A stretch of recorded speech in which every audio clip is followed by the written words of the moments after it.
Hi, I'm Jake Gratzen, known as the Tofu Guy, one of the co-founders of Old Capital Food Company, and we make local, fresh tofu.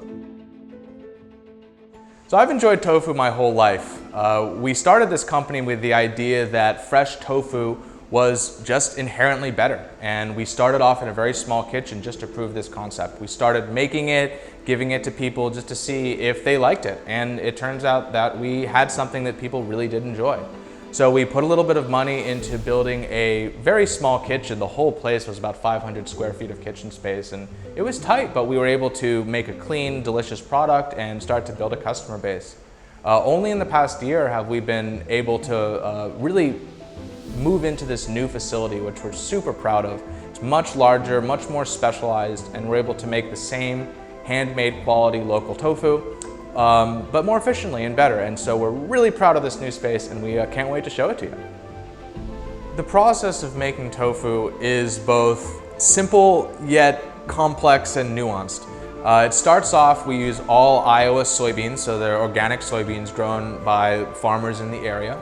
And there's specific types of beans. We won't get too much into it here, but we use what's known as a tofu quality bean, which has a higher protein concentration, ideal for making tofu, which is essentially a protein.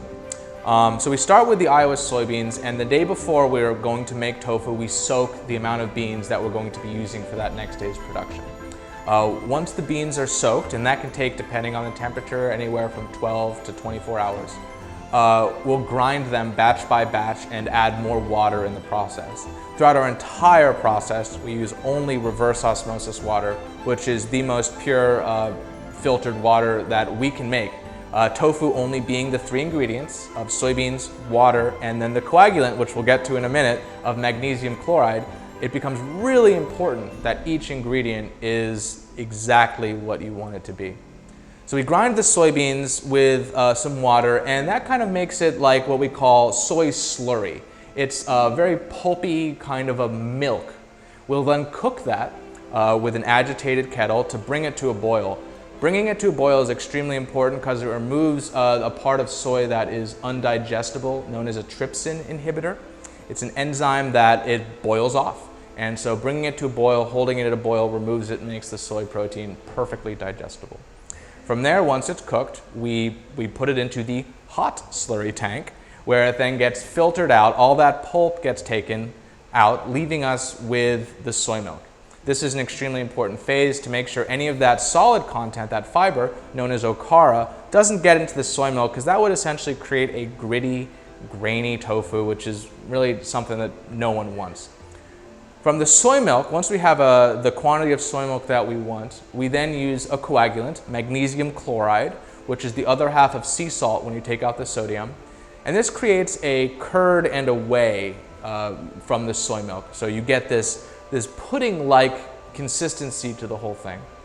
After it sits for about half an hour, we break open that curd, which allows the whey to separate out and the curd to tighten up. The more you break it, the tighter the curd, the firmer the tofu. That's really important because most people think that this next phase of pressing the tofu is where the firmness comes from. In fact, most of the firmness is defined by that breaking phase, and what happens on the press is more just forming it back together, taking those loose curds and making them into a solid block that can be used for whatever you use tofu for.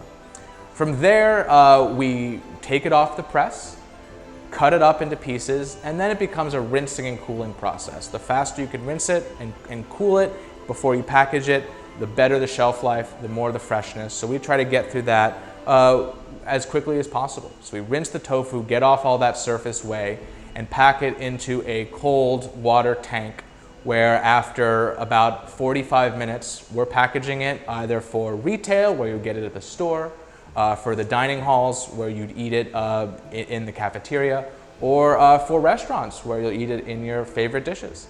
So that essentially is the process of making tofu, all the way from soybeans through the finished product.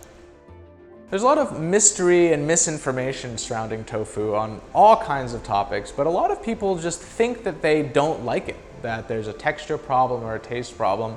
But we find in general, just by making a fresh product, the texture is improved, the taste is improved, it's sweeter, it doesn't have a graininess to it. and it doesn't crumble on you in a second. So one of the real goals of this company was to make tofu more accessible, to make it something that people could appreciate and not have to fight against to make it work for them. Our tofu fights with you. It wants to become a dish that you can enjoy. It works with flavors well. It's nothing that you have to battle against to get it to work for you. Well, I hope you enjoyed the tour of our tofu facility. We had a lot of fun filming this, and we're very proud to show it off. This is one of our first interviews we've done for this. Actually, it is the first, so we hope you enjoyed it. Thank you so much for supporting us and being a part of this community, because we love being a part of it too.